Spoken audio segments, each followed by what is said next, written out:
Welcome back to Sunrise Daily. Well, now we've got Honorable Austin Opara, who is the former Deputy Speaker in the House of Representatives, to speak on the politics playing out in Rivers State. Thank you for coming on this morning. Thank you.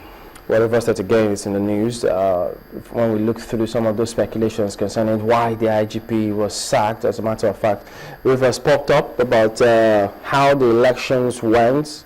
IGP, not IGP. Ogunshake and all of those stories, but let me get your perspective, what you think about the IGP's ouster. Well, it's the prerogative of the president to hire and fire to appoint, so I do not think we need to question that. He's still the president, the chief, the CNC, he's in charge, so he knows who would serve at what point and the best for the nation. Well, the APC has been speaking up about how the governorship elections went in Rivers State. So displeased they are about it. They say, yes, they've got enough evidence to take it to the tribunal. They just think elections didn't even take place. From what Honorable Dakuku Petersai told us here, that it was just a sham. What's your account of it? It's unfortunate that the APC Guba candidate will say that he voted. He voted in his local government, Opobo local government, Bobonkoro local government. Governor Amaechi voted in his local government, in his unit 17, Kwele local government. He voted with his wife. And if you recall, he wore a red cap the day he voted. Wike voted. I voted. I'm from Port Harcourt local government.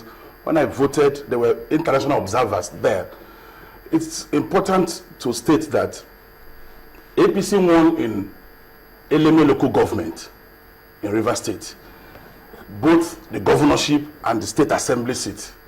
APC won in Opobo, Nkoro local government. So why would you describe the election as sham in areas that you lost, but credible in the areas that you won? Because they are accepting the state assembly seat. There was election in Rivers State. I can tell you categorically, there was election in Rivers State. Election held. APC lost in 587 units in Port Harcourt local government. All the units, and the results are there. APC Rivers State was not prepared for the elections. That's the truth. We worked harder.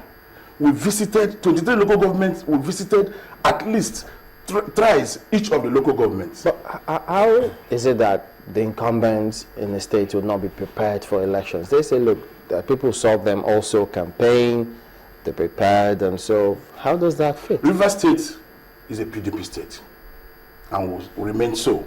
It's a PDP state, and Amaechi knew that he was going to lose the election. And it's important to state that the election, Rivers people saw the election as election between Governor Amaechi and Wike, because Amaechi didn't even allow Dakuku to own his own identity. It was all about Amaechi. So a lot of people did not know that Dakuku was a candidate. They know Amaechi. Even some billboards you find in Port Harcourt are billboards of Amaechi.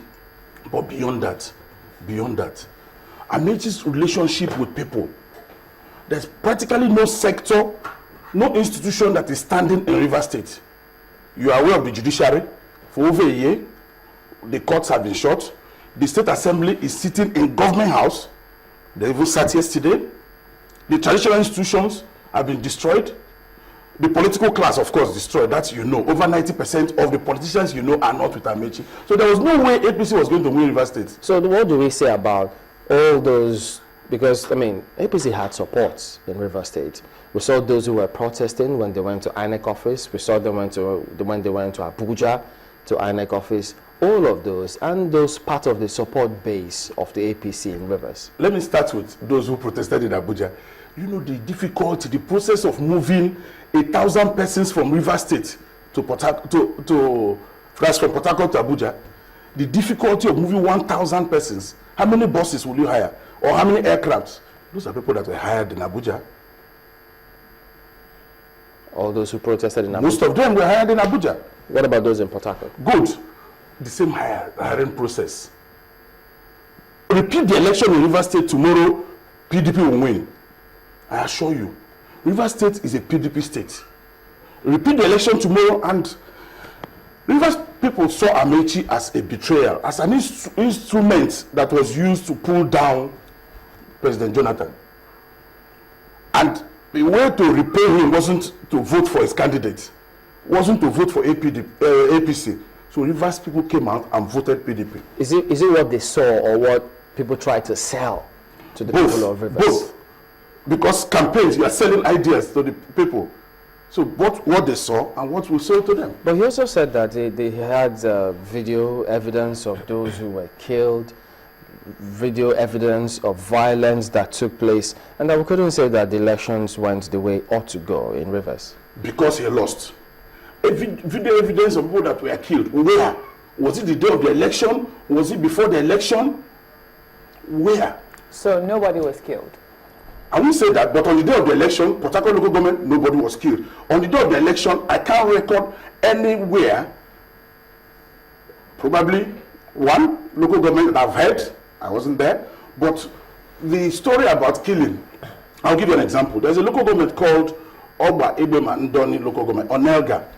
They've had their crisis before the elections. Cultism, it's an oil-producing local government. So there's always the contest of leadership of the youth groups or the community leadership, because those people relate with the oil companies. They've had their issues, they've had their challenges. But APC is relating it to elections. It has nothing to do with elections. What truly happened? Because Mr. Peterside was here, and he did say categorically that he voted, but in most parts of your state, elections didn't hold. People were threatened, people were bullied, people were harassed. It was mayhem and pandemonium in most of these places.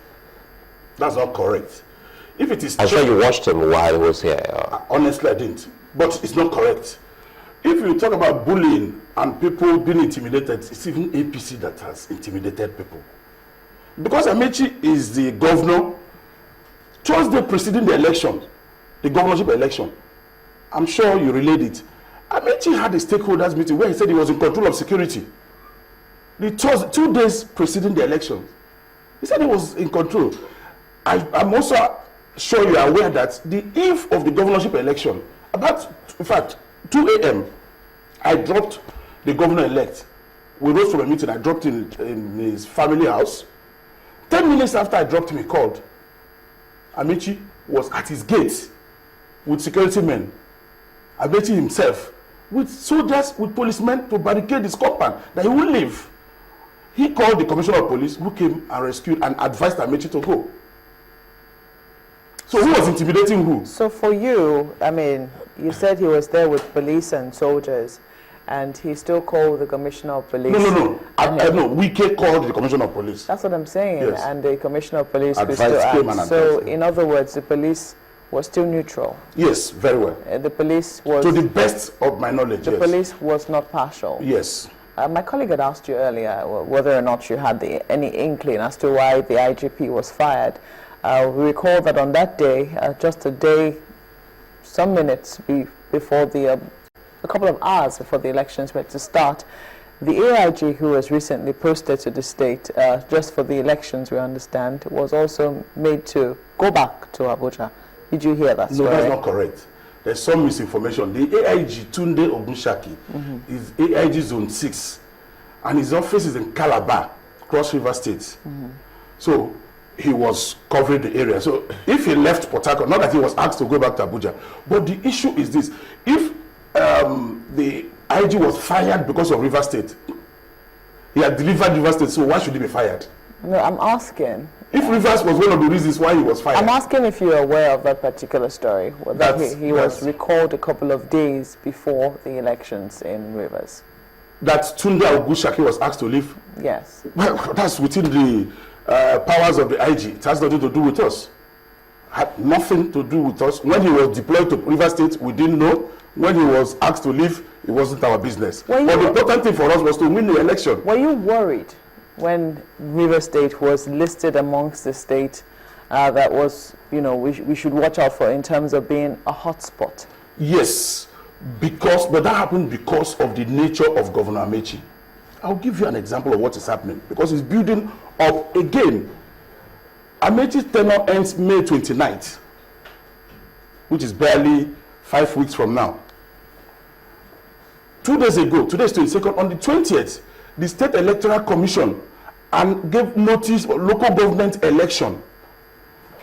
Local government election to hold on the 23rd of May, 6 days to Amaechi's departure. Amaechi had governed Rivers State with caretaker committees the past 12 months, but is in a hurry to conduct a local government election on the 23rd, while his departure is 29th. Now the irony is, the state local government law states that 90 days notice be given to parties. 90 days. Notice was given on the 22nd. Yesterday, he got the State Assembly to amend that law to reduce it to 30 days. Probably he will assent to it today. Now, even the notice that was given on the 20th, 2 days ago, the parties are to submit the list of candidates on Thursday, 24th. So when will you conduct the primaries? To be able to submit list of candidates. So you can see impunity. You can see orchestrated to ensure that there's crisis in Rivers State. That's where Amaechi has started again. So are you saying then, I mean, that on that day, in spite of your state being listed as one of the, hotspot states, there were no issues whatsoever? I didn't say so. I didn't say so. There were skirmishes. I heard that there was problem. I heard, but I'm telling you categorically, Port Harcourt local government, there was no problem. Obiakpo, which is next to Port Harcourt, there was no problem. In fact, the only issue we had in Obiakpo was Amaechi moving from place to place. On the day of the election, he went to Iraq, one of the centers, and kicked the ballot box at Rumola. What happened in Okrika? On the day of the election, Okrika didn't have an incident. There was no incident. The only incident Okrika had was during the campaign. There was no incident in Okrika on the day of the election. And because of that, some said, well, they just couldn't come out to vote. I don't know. If they couldn't come out to vote, it's their business. I don't know about that. But Okrika, on the day of the election, there was no incident. PDP won. You were telling us about the incidences that had happened. Some of the skirmishes that you heard. I've just mentioned Obiakpo, and that was led by Amaechi. I heard that Amaechi, when he went in his local government, he went to a community, Omagwa, and the youths blocked the place. They almost attacked him. That's one of it. Are we saying